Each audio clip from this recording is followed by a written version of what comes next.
안 해도 되는 상태, 경제적으로 또 신체적으로 부모님이 걱정을 안 해도 되는 상태.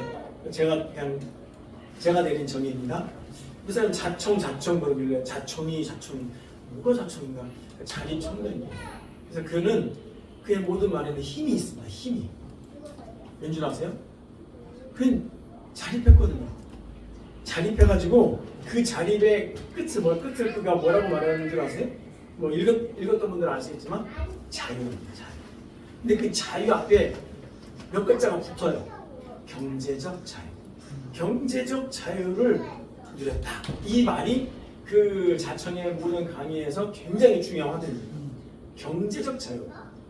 이 얼마나 이 칩이 떨어지는 솔깃한 말입니까? 요즘은 제가 또 보지는 못했지만 유튜브나 어떤 그 광고에서 너무나 자청다음으로 제가 당당하게 말하면서 내가 여러분 돈을 벌게 해주겠다. 여자분이신데 이게 뭔 소식입니까? 자기가 왜 이렇게 남을 돈 벌게 해주냐 그랬더니 자기도 어려운 적이 있었기 때문에 정말 도와주는 거예요. 이 사람이 좋은 거는 나만 가져야지라고 하는 게 아니기 때문에 이 사람은 뭔가 달라, 마인드가 다른 것 같아. 그래서 막 급속도로 최근에 또 한 여자 분이 그분의 강의가 엄청 많이 또 영향을 주는 것 같아요. 그 사람도 한 가지예요. 나는 이렇게 해서 경제적 자유에 다다랐다. 그겁니다. 근데 그의 말에는 힘이 있어 보여요. 진짜. 그 사람 얘기는 자청 얘기는 제가 유심히 강의도 막 찾아서 듣고 책도 보고 막 그랬어요. 근데 그 사람 정말 당당해요. 뭐 잘난 척하거나 뭐 그런 것도 아니에요. 완전히 30대 초반까지 그냥 여드름 나고 완전히 쭈그리로 있다가 그가 가장 강조하는 것 중에 유일무이하게 강조하는 거죠. 독서입니다. 독서. 어떤 분야에 대해서 10권의 책을 골라서 그 책을 계속 읽어버리는 거예요. 근데 그가 느낀 게 있어요. 사람들은 대부분 그렇지 않더라. 다이어트라는 사람 책들이 엄청 많이 나오는데 거의 10명 중에 9명은 절대 살을 못 빼더라. 왜냐? 책을 읽는데 책에서 하라는 대로 하지 않는 거예요. 절대. 이 자청이라는 사람은 그걸 너무 딱 당연하게 이미 딱 꼬리표를 딱 붙였어요. 대부분 웬만한 사람은 그렇게 하지 않는다.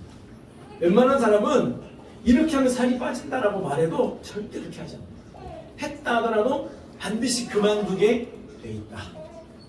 이분은 사람의 심리랑 이런 행동 그런 거에 대해서 너무 딱 확언을 해버리더라고요. 단언을 해버리더라고요. 근데 좀 제 마음속에 좀 불쾌하지만 인정할 수밖에 없었던 건 거기에 웬만한 사람들이 다 해당이 돼요. 우리가 얼마나 이 작심삼일 마음 먹었다가 3일을 못 가고 막 그럴 때가 얼마나 많습니까? 화두가 근데 그 사람들 대부분은 다 경제적인 자유에 관한 것들이 사람들의 시선을 사로잡습니다. 다른 거 제가 유명한 좋은 철학 강의도 많이 들어보고요. 그런데 그런 건 잘 안 들어요. 뭐 조회수도 별로 없고 사람들 많이 듣지 않아요. 그런데 경제적 자유에 관한 이런 것들은 굉장히 많이 있습니다. 그만큼 중요한 얘기가 되기도 하겠죠. 오늘 우리가 읽었던 본문을 중심으로 아주 쉬운 이야기입니다. 그러나 저는 진짜 부자가 뭔가, 진짜 오늘 현대인들이 엄청난 화두인데 진정한 부자가 누구인가? 오늘 이 말씀을 통해서, 주님의 말씀을 통해서 저와 여러분이 이 세상에서는 조금 돈이 없거나 불편할 수 있다 하더라도 진정으로 영원히 영적인 생명에 있어서 하나님과의 관계에 있어서 부자가 되었으면 좋겠습니다. 그러시기를 바랍니다. 이 세상에서는 부유하게 보여질지 모르지만 돈과의 관계에서는 어느 정도 경제적 자유를 누릴지 모르지만 그 영적인 상태에서는 빈궁하기 이를 데 없는, 그냥 가난하기 이를 데 없는 그런 사람이 아니라 하나님과의 관계에서 여러분이 부자가 되기를 바랍니다. 어떤 사람이 예수님께 찾아왔습니다.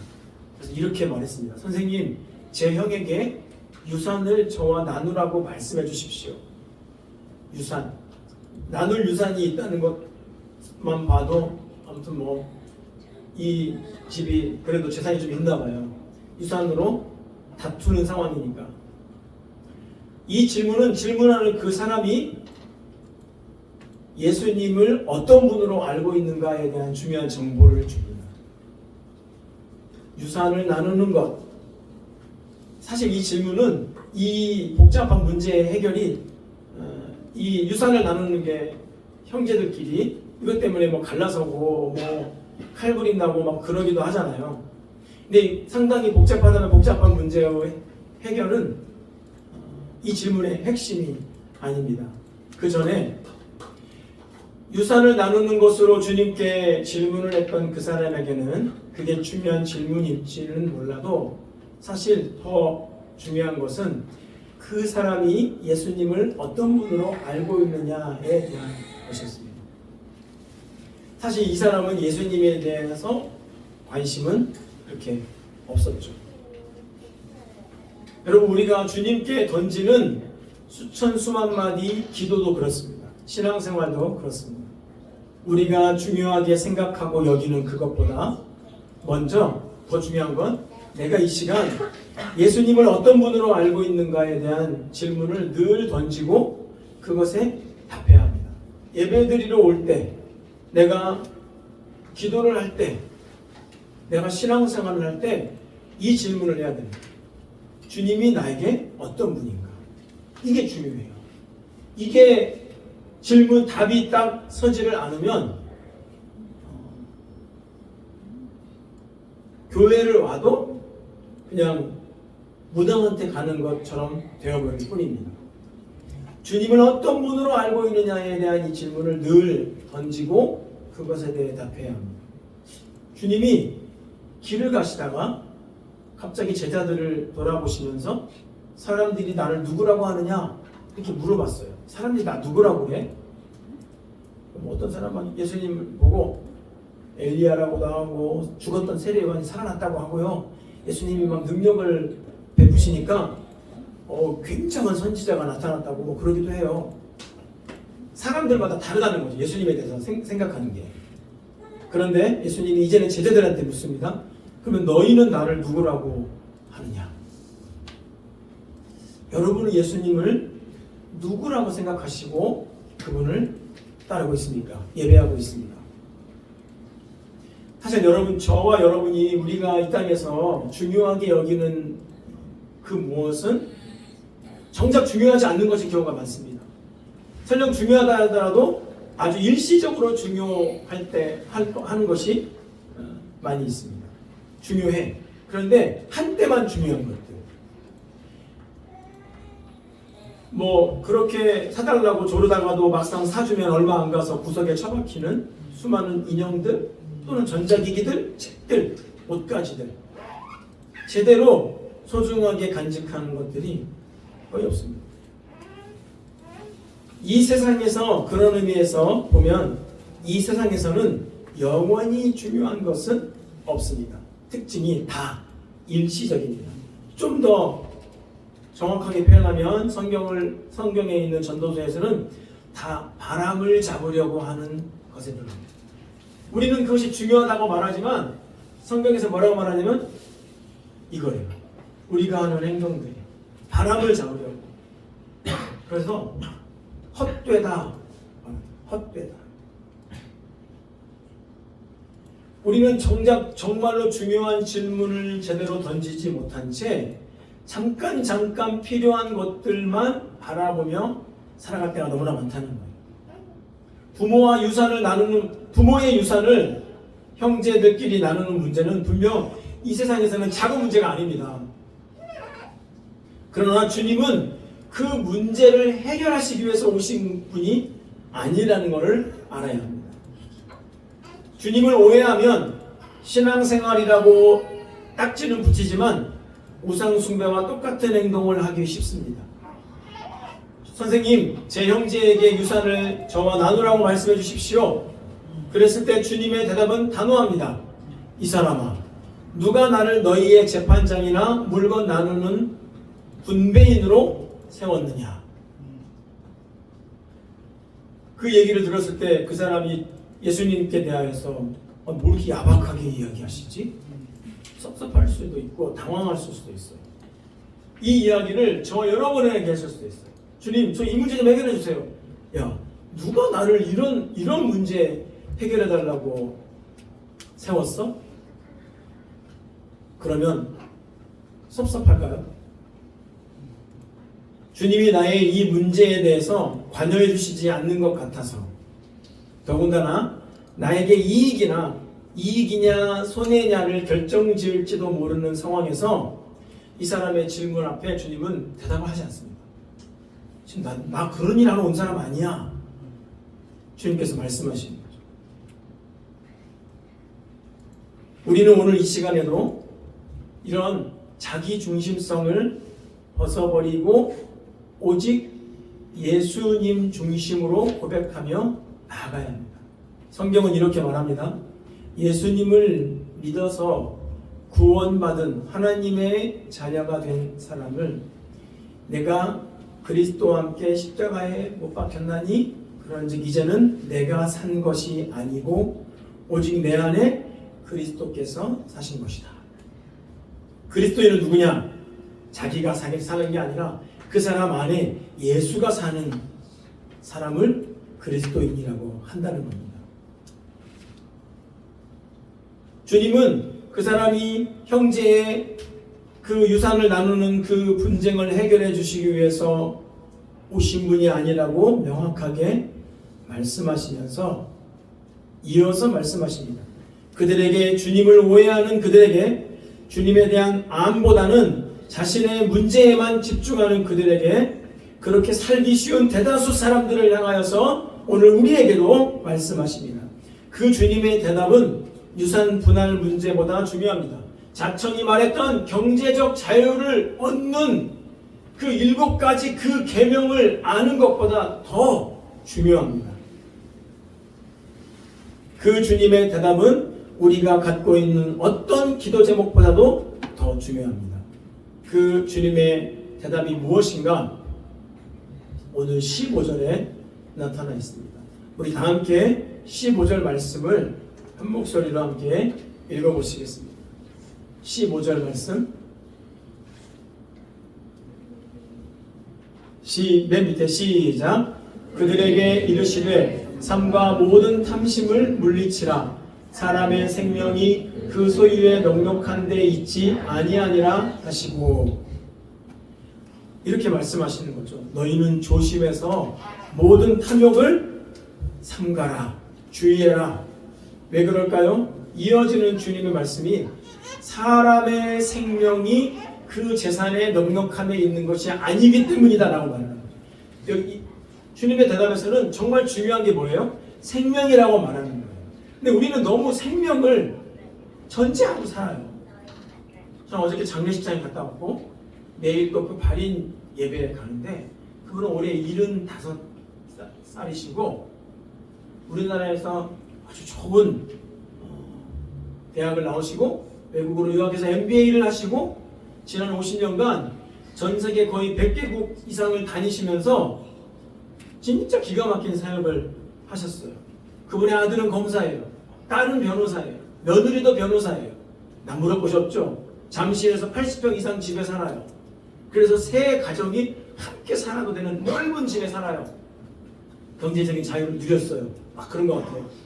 근데 그분은 그 경제적인 자유를 누리며 사신 게 아니라 하나님께서 주신 사명, 그거 뭐냐면 아프리카든지 몽골이든지 특별히 아시아 위주로 힘들고 가난한 지역의 그리스도인 기업가들을 통해서 거기에 복음을 전하는 일을 개척하신 것에 그의 삶 50년을 쓰신 분이에요. 그런데 지난주 월요일 날 몽골에 가서 거기 막 분열도 심하고 싸움도 심했어요. 믿는다고 하지만 거기에 있는 사람들끼리 그런 알력이 심했거든요. 그것을 해결해 주시기 위해서 간 거예요. 자기 돈을 들여서 가는 거예요.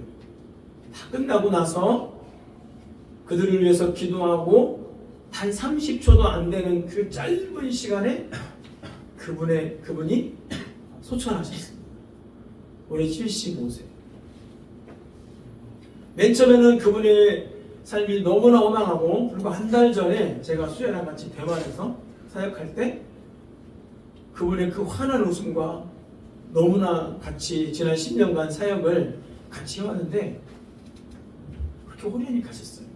근데 진짜 많은 사람들의 마음속에 하나님께서 에녹을 데려가신 것처럼 정말로 태산을 넘어 험곡에 가도 그 마지막 찬양을 탁 부르고 불과 30초도 안 돼서 동행자가 있었는데도 돌아가신 거예요. 그런데 그 죽음 이후로 많은 사람들이 그분의 삶을 통해서 너무나 아름다운 영향을 받고 있었다는 것을 확인하게 된 겁니다. 그분은 정말 건강한 분이었고 한 일도 많았고 하실 일도 많다고 생각했어요. 그러나 이 땅에서의 우리의 삶은 가는 순서가 언제인지 우리는 알지 못합니다. 정말 중요한 건 뭡니까? 이렇게 생각하죠. 아이고, 아들이 검사고 딸과 며느리가 변호사인데 아이고 너무 아까운데 좀 누리면서 사시지. 아니에요. 그런 그 아쉬움이 아주 싸구려 같은 생각이 들 정도로 그분의 생명이 지금까지의 삶이 너무나 아름다웠다는 거죠. 그러나 갈 때만큼은 누구든지 알 수가 없어요. 형제와 재산이 얼마나 많았든지 간에 그 재산 분할 때문에 다투고 심지어 그게 도저히 해결이 안 되니까 예수님한 때까지 와가지고 좀 해결해 주십시오 라고 말했지만 주님은 사람의 생명이 그 재산의 넉넉함에 있는 것이 아니라 생명 문제를 가지고 답을 하시는 겁니다. 중요한 건 생명입니다. 그런데 그 생명을 너무나 쉽게 단정 지으면 안 돼요.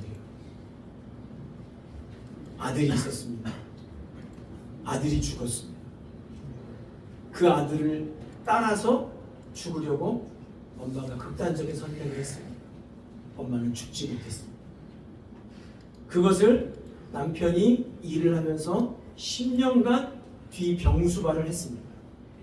그리고 지난주 그 여자분이 끝내 떠났습니다. 이게 우리가 살고 있는 삶의 모습이에요. 아유, 저렇게 맨날 재솟는 소리만 하고 그렇습니까? 죽음은 재솟는 소리가 아니라 정말 실제예요.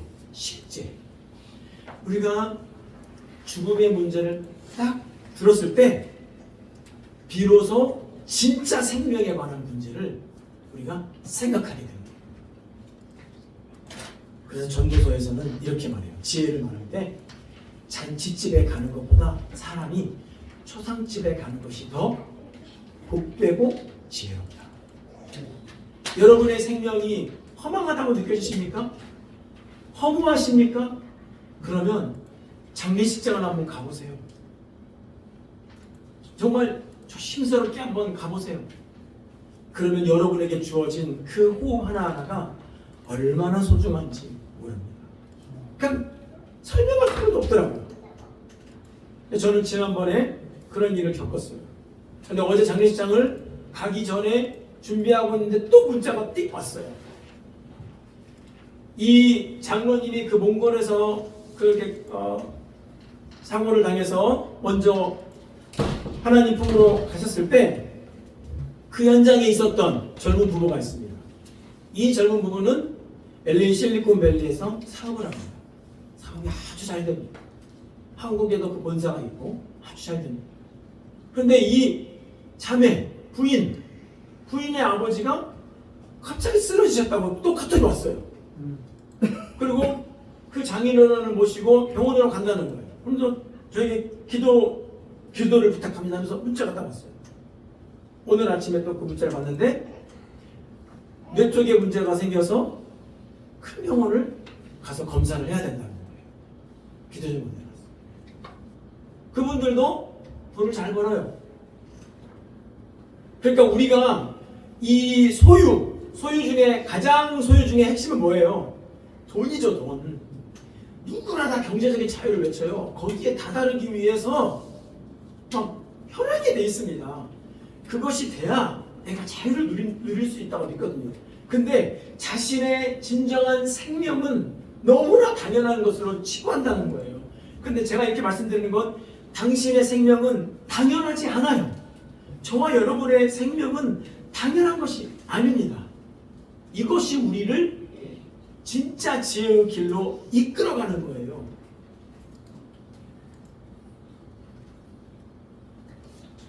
사람의 생명이 그 재산의 넉넉함에 있는 것이 아니다. 주님의 말씀입니다. 그럼 이렇게도 말할지 몰라요. 아유, 야박하게. 아니, 그 재산 나누는 게 그 뭐 잘못된 건가요? 자신의 생명보다 그것이 더 중요한 것이라고 여기기에 주님이 그렇게 말씀하시는 겁니다. 아무리 돈이 억만금이어도 여러분의 생명보다 더 중요하지 않아요. 그 어떤 것도 여러분 자녀의 생명보다 더 중요한 건 없습니다. 여러분 자신의 생명보다 더 중요한 것은 없습니다.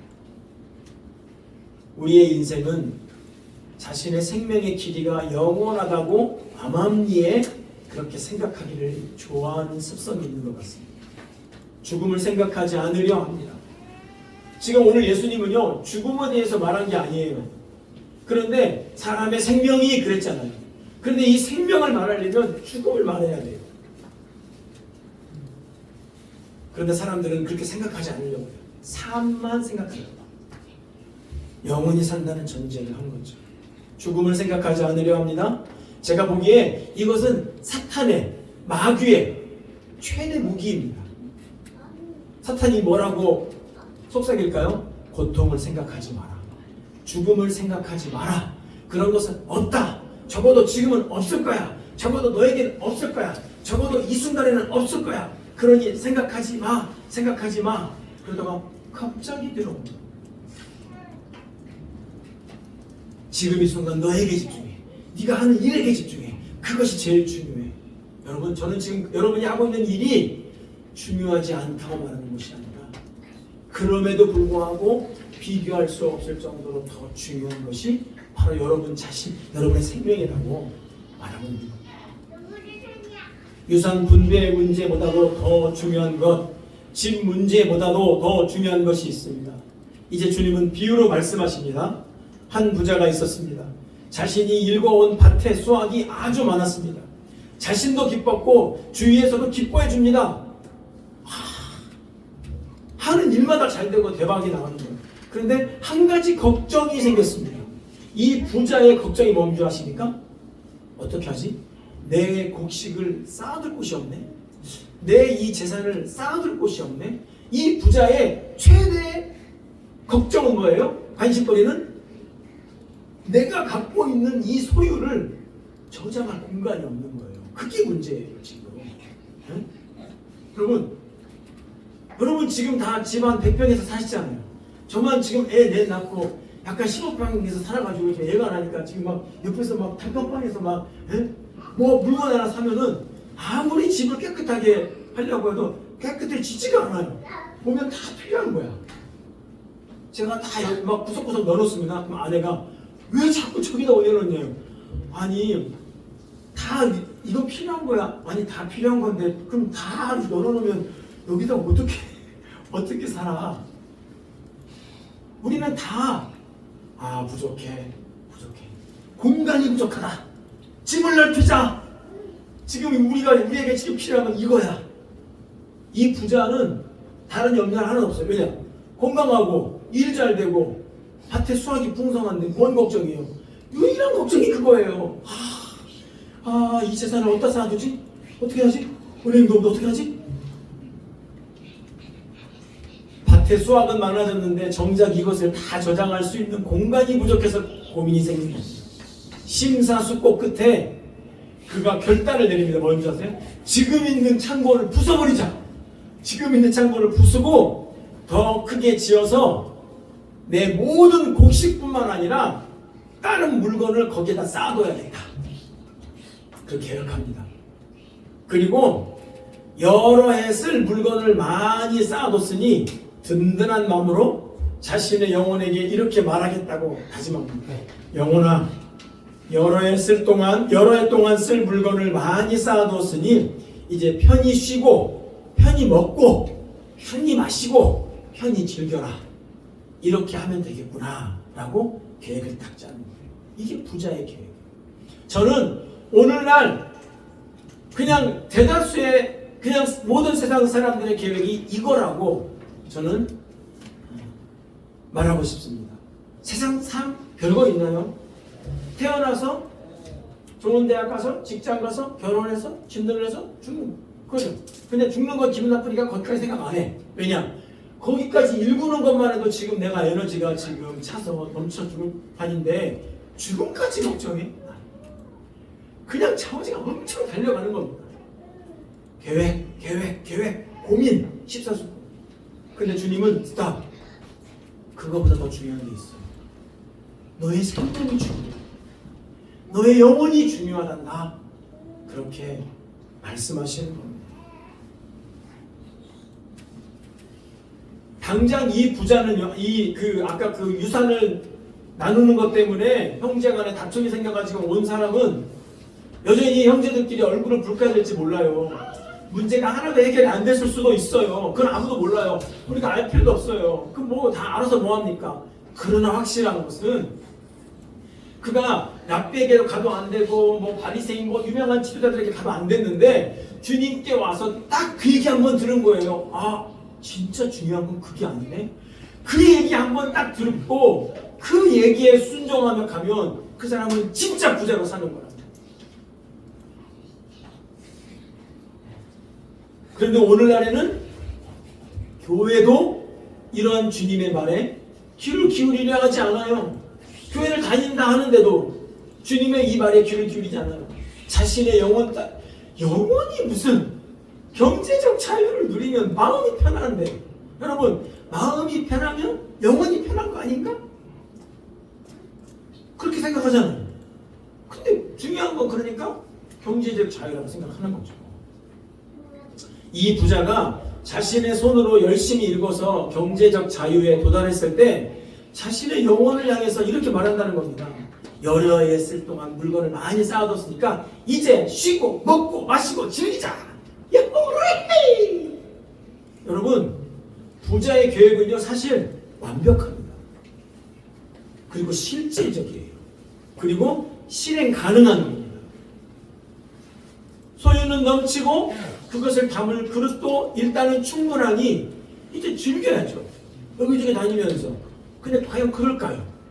여러분, 과연 그럴까요? 과연 그런지 한번 예수님의 말씀을 통해서 다시 한번 우리 들어봅시다. 주님은 이 한 말씀으로 그가 지혜로운 부자가 아니라 가장 어리석은 자라는 것을 드러냅니다.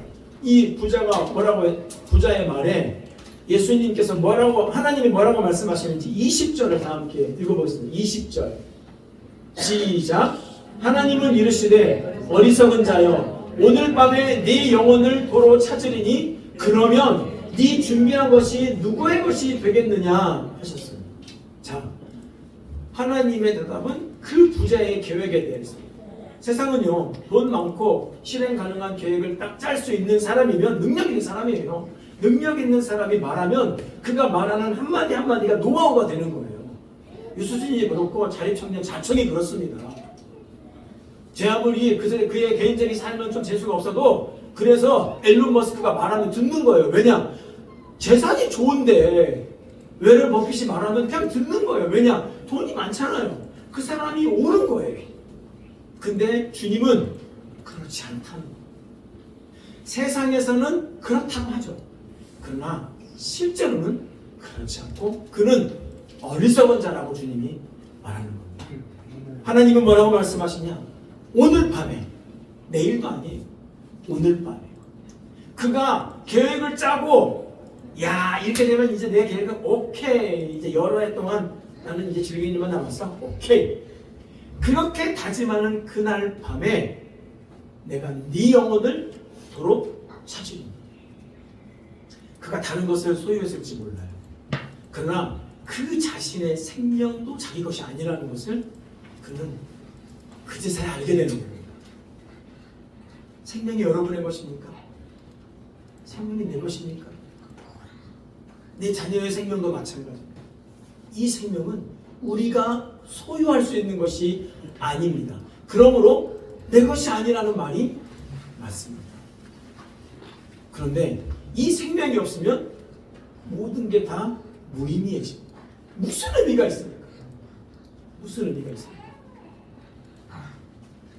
요즘 아내와 여행 유튜브를 보는 채널이 있는데 여행 유튜브를 보는데 재밌는 채널이 딱 두 개가 있습니다. 하나는 굉장히 유익하고 하나는 굉장히 웃긴 채널입니다. 둘 다 인도를 가고 스리랑카, 인도 여러분 생각만 해도 짜릿하지 않습니까? 굉장히 재밌겠죠? 인도, 스리랑카 갔는데 거기 횡단보도가 없어요. 그냥 차도 가고 소도 가고 자전거도 가고 뚝뚝이도 가고 그냥 소가 가요. 가다가 소가 똥을 싸면 에이 왜 이런 거 없어요. 똥을 쌌나 보다고 가고 그냥 한 평 남짓 되는 곳에서 6식구가 살고 다 웃어요. 이 청년이 이 유튜브 방송하면 다 웃어요. 성인이 이렇게 들어갈 그 골목을 계속 가가지고 몇 군데를 막 올라가서 탁 올라가는데 거기에서 화장실이 있고 빨래하는 곳이 있고 싱크대가 있고 자는 거예요. 얘가 6입니다. 그런데 표정이 하나도 찌들려 있지가 않아요. 그냥 막 살더라고요. 그들은 그냥 그게 힌두교의 문화처럼 그냥 그게 자기에게 주어진 거기 때문에 그냥 그렇게 사는. 그래서 이승은 그러니까 자기가 노력해서 어쩔 수 없다라고 생각하는 거예요. 그래서 좋은 일을 많이 해서 이제 다음 생애로 더 나은 계급으로 환생해야지 그러는 거죠. 그래서 처음 만난 사람에게도 복을 빌어주고 데려가가지고 내가 너를 위해서 기도해줄게 막 해놓고 돈 좀 받으면서 떳떳해요. 돈을 달래요. 왜 내가 당신 돈을 줘야 되냐? 내가 너를 위해서 복을 빌어주지 않았냐? 내가 너에게 좋은 일을 했다. 진짜 너무 당당하게 거지에 구걸하는 할머니였어요. 그래서 하는 거예요. 그래서 기대주는 거예요. 기대주는데 땡큐 베리 마치 했거든요. 소름 달래요. 아니 나 필요 없다. 내가 너를 위해서 복을 빌어줬으니 나에게 그거 200루피 우리나라 돈으로 1,000원도 안 하는 거 못 주냐? 이 사람이 꼭 그냥 지는 거죠. 주는 거예요. 그러니까 그 마인드가 그 사람들에게 있어요. 그 사람들이 추구하고 있는 게 기독교에서 말하는 참된 생명과 다르죠? 아니죠. 그러나 그들은 뭔가 영적인 거, 자기들이 가치 있게 여기는 그것에 대해서 가고 있는 거예요. 근데 우리 시선으로 보면은 여기는 진짜 살 데가 못 되는구나. 어떻게 이런 데서 살지?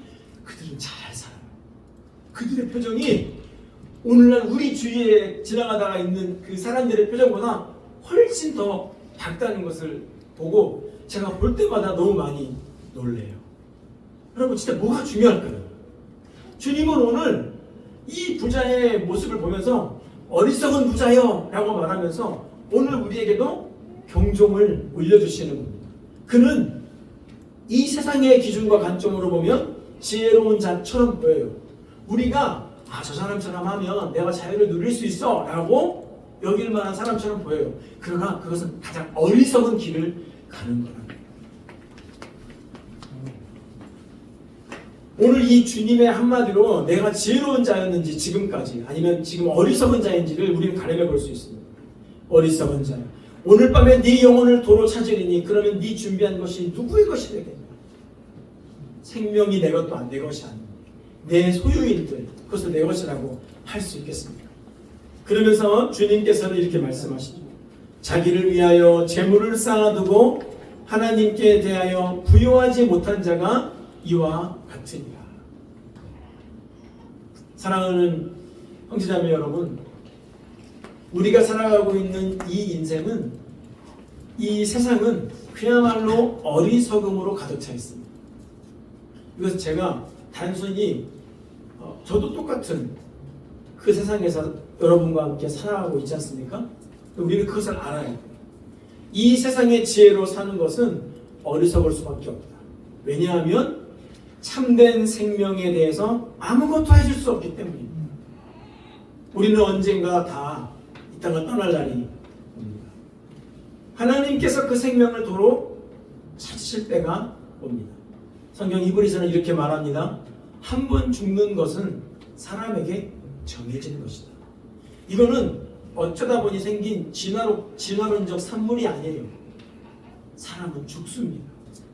그러나 하나님은 그 생명과 죽음의 주인이 하나님이시라는 것을 오늘 우리에게 다시 일깨워 주시는 겁니다. 세상에서는 돈 많고 부유할지 모르지만 하나님과의 관계에서는 턱도 없이 가난하고 어리석게 살고 있지는 않습니다. 전도서에서 이렇게 말합니다. 모든 것에 피곤함이 가득 차 있어 사람의 말로는 다 할 수 없고 눈은 아무리 보아도 만족스럽지 못하고 귀는 아무리 들어도 채워지지 않는구나. 예전 것이나 지금 것이 똑같고 예전 일이나 지금 일이 다 똑같으니 해 아래 새로운 것이 없구나. 내가 해 아래 있었던 일들을 모두 보았는데 그것은 다 허무하고 뜬구름 잡는 일이다. 바람을 잡으려고 쫓아가는 일에 불과했구나. 이걸 아는 게, 이걸 알고 살아가는 게 지혜입니다. 정말 중요한 것은 여러분의 생명입니다. 영적인 문제입니다. 우리가 사는 이 시대는 영적인 것에 관심이 없는 시대입니다. 아니, 언제든지 그래왔습니다. 또는 이원론, 영적이냐 육적이냐, 세상과 교회 분리하고 이런 차원이 아니라 모든 사람들은 다 자기 문제에 집중하는 것을 정당화하며 살아왔습니다. 부자처럼. 부자는 어리석었습니다. 그러나 오늘날 세상의 시각으로 부자는 지혜로운 자로 비치는 겁니다. 그가 부자이기 때문에, 그는 자유롭기 때문에, 그는 여유롭기 때문에 그의 말과 행동이 고상합니다. 여유가 있습니다. 야, 없는 사람들은 확실히 팍팍해. 돈이 없으면 확실히 눈빛에서 그게 나오더구만. 그게 좀 없잖아? 눌려있어. 사람이 조금 이렇게 비굴해지고, 야, 봐봐, 저 사람 봐. 저 사람은 조금 그래도 여유로워. 괜찮잖아. 저 사람은 괜찮아. 교회를 다녀도 조금 뭔가 괜찮은 거야. 이게 그냥 쭉 자리 잡혀 있어요. 정말 영적인 것에 관심을 갖고 여러분의 생명에 관심을 갖고 살아가야 해요. 부자는 할 수 있는 것이 많았습니다. 어쩌면 하나님의 일이라는 것도 그럴지도 몰라요. 그러니까 여러분 속지 마십시오. 펀드 매니저를 하면서 엄청난 수수료를 받아 챙기면서 그것으로 온갖 건물 수수료 돈을 벌고 헌금하면 끝이 아닙니다. 하나님께 100만 원 드리고 내가 나머지 1억으로 편하게 경제적 자유를 누리며 사는 게 그렇게 끝이 아닙니다. 직업에 귀천이 없다고 말하지만 자신의 소유에 집착한 나머지 주님이 누구이신지에 대해 관심이 없이 나만을 위하여 사는 것이라면 아직 우리는 어리석게 살고 있는 것입니다. 주님이 이렇게 말씀하셨어요. 예수님께서 내가 너희에게 하는 말이 영이요 생명이라고. 주님 말씀에 관심을 가져야 됩니다. 주님의 말씀이 생명이기 때문에, 예수님이 길이기 때문에 그 주님을 바로 알고 내 영혼의 구주이신 주님께 대하여 부유해진 삶을 살아야 하는 것입니다. 이 세상에서 여러분 어리석은 부자가 되지 마십시오. 하나님께 대하여 부유한 자가 되십시오. 진정한 부자는 하나님과의 관계에서의 부자입니다. 재물이나 소유와의 관계에서의 부자가 아닙니다. 사랑하는 여러분, 주님은 생명의 주권자이십니다. 내 생명은 내가 어떻게 할 수 있는 것이 아닙니다. 하나님이 여러분의 생명의 주권자입니다. 어떻게 살아가시겠습니까? 내가 비록 이 땅에서는 조금 없이 살아도 때로는 아둥바둥 사는 것처럼 보인다 하더라도 내 영혼이, 내 생명이 영원히 하나님 품에서 영원한 안식을 누릴 수 있는 소망이 있는, 여러분 이러한 삶으로 이 땅에서 살아가셔야 하지 않겠습니까? 돈은 있다가도 없는 겁니다. 없습니까? 없다가도 생길 것입니다. 건강 있다가도 없어집니다. 건강이 없습니까? 없다가도 언제 그랬냐는 듯이 건강해질 때가 있습니다. 그러나 누구를 막론하고 주님께서 생명을 도록 찾을 그때가 옵니다. 그때가 오기 전에 여러분의 재산을 정리하여 우리의 재산의 출처를 어디다 쌓을 것이냐. 그래서 나는 이제 돈도 안 벌어야 돼, 이게 아니라 주님은 뭐라고 말씀하냐면 너희 재물을 하늘에 쌓아라 그랬습니다. 하늘에 쌓아라. 하나님과의 관계가 있는 곳에 여러분의 생명이, 여러분의 삶이 하나님과의 관계에서 무용한 자가 되게 하십시오. 그것은 사실 우리 자신에게 그 능력이 있는 것입니다. 그러니 오늘 이 시간에, 이 자리에서 이 시간에 이렇게 한번 기도하면 좋겠습니다. 하나님, 제가 비록 이 땅에서는 돈이 그렇게 많지 않고 때로는 힘들고 때로는 몸이 아프기도 하고 내 마음이 힘들고 때로는 죽을 것 같기도 할 때가 있지만 자녀의 문제, 가정의 문제, 건강과 직장의 문제, 여러 가지 이 문제들이 그칠 날이 없지만 마치 저 바람결에 메마른 나뭇잎이 흔들리지 않은 날이 단 한순간도 없었듯이, 그렇지만 내 영혼이 주님 안에서 참 자유, 참 만족 누릴 수 있도록 해주십시오. 그거면 제가 조금 힘들어도 견딜 수 있겠습니다. 제가 주님 안에서 참된 평안을, 참된 생명을 누릴 수 있게 해주십시오. 우리 이 시간에 눈을 감고 하나님께, 하나님 아버지의 이름을 부르며 함께 한번 기도하겠습니다. 기도합시다.